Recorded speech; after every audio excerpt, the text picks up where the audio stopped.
बिंबवाद। बिंबवाद क्या है, यह जानने से पहले आइए थोड़ा सा हम इसका इतिहास जान लेते हैं।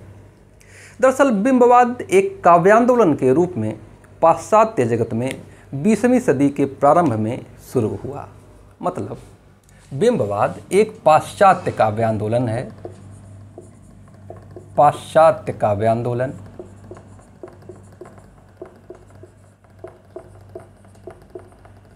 पाश्चात्य काव्यांदोलन है। इसकी शुरुआत 20वीं शताब्दी के शुरुआत या 20वीं शताब्दी के पूर्वार्ध में हुई।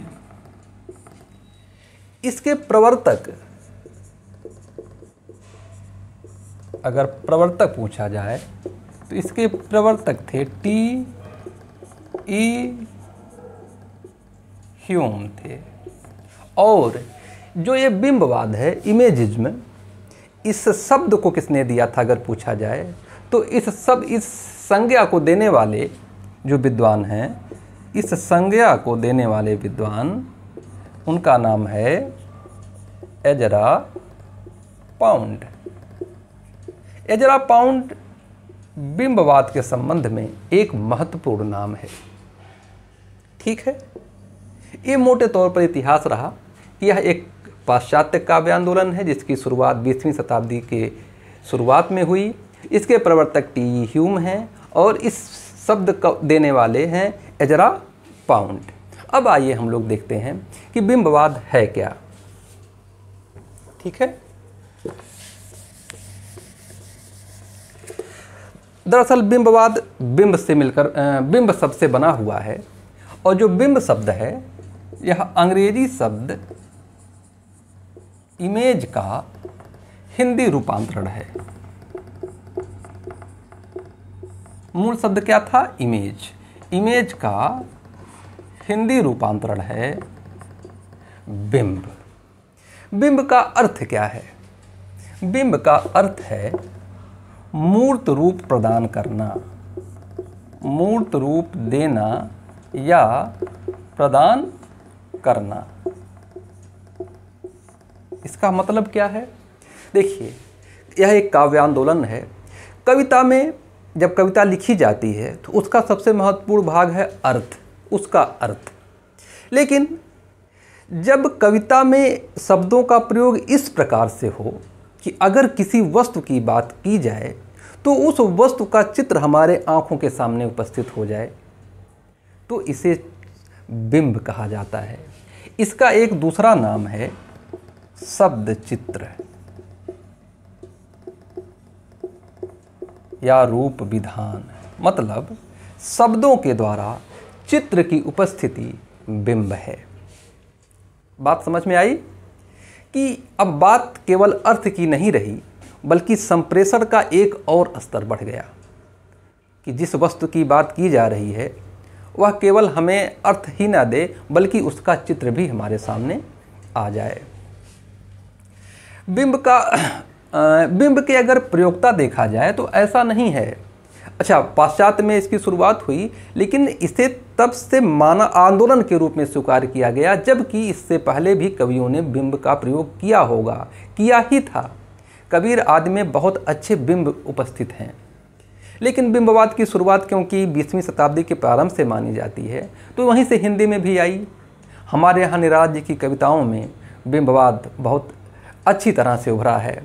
बिंब बहुत अच्छी तरह से वे उभारने में सफल हुए हैं। मैं भी एक उदाहरण उनका लूँगा। और आगे चलकर शमशेर बहादुर सिंह तो बिंबवाद के सबसे बड़े कवि हैं। बिंब उनकी कविताओं में बहुत स्पष्ट तरह से देखा जा सकता है। एक पीली शाम की कविता हो कि एक पतझड़ का जरा अटका हुआ पत्ता कैसे है अब गिरा अब गिरा अब गिरा, तो जो एक बिंब उभरता है वो अद्भुत है।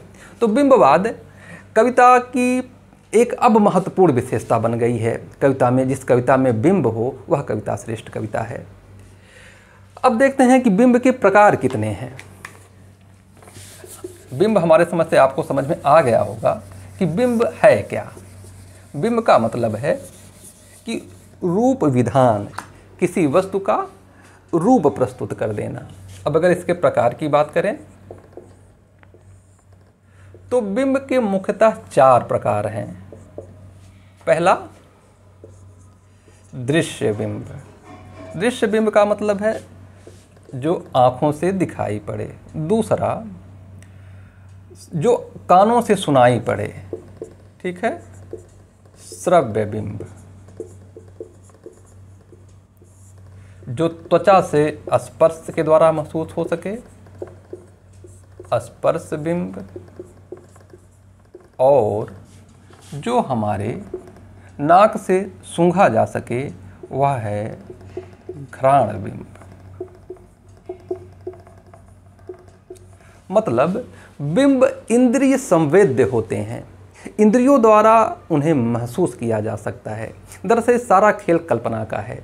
हम अपनी ज़िंदगी में जितनी भी चीज़ें अनुभव में लाते हैं, जब कभी ऐसा वर्णन करे कि हम अपनी कल्पना में उसी चीज़ को फिर महसूस करने लगे, तो ही बिंब होता है। वह दृश्य भी हो सकता है, श्रव्य भी हो सकता है, स्पर्श भी हो सकता है। अब हम एक उदाहरण लेते हैं दृश्य बिंब का, ठीक है।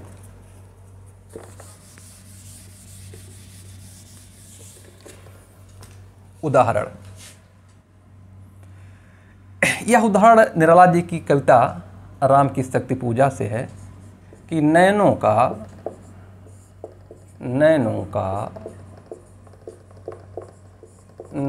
से गोपन प्रिय संभाषण।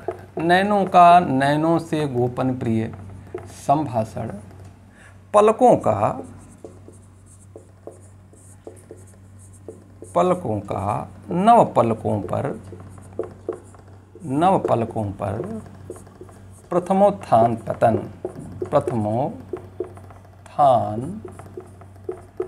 पतन। देखिएगा, बहुत महत्वपूर्ण यह जो दृश्य बिंब का उदाहरण है ये। इसमें होता क्या है, इसमें राम और सीता आपस में आँखों से संवाद कर रहे हैं। नैनों से गोपन प्रिय संभाषण, गोपन भी है और अपने प्रिय से संभाषण भी कर रहे हैं, माध्यम आँख है। पलकों का नव पलकों पर प्रथमोत्थान पतन। और इस क्रम में किस प्रकार से सीता जी की आंखें झुकती हैं, उठती हैं, फिर झुकती हैं, यह जो वर्णन है इस प्रकार से किया गया है कि हम लोगों, जब इस कविता को पढ़ता है पाठक, तो उसकी आंख में राम और सीता का संवाद दिखने लगता है। इस प्रकार से यह एक दृश्य बिंब का बहुत अच्छा उदाहरण है।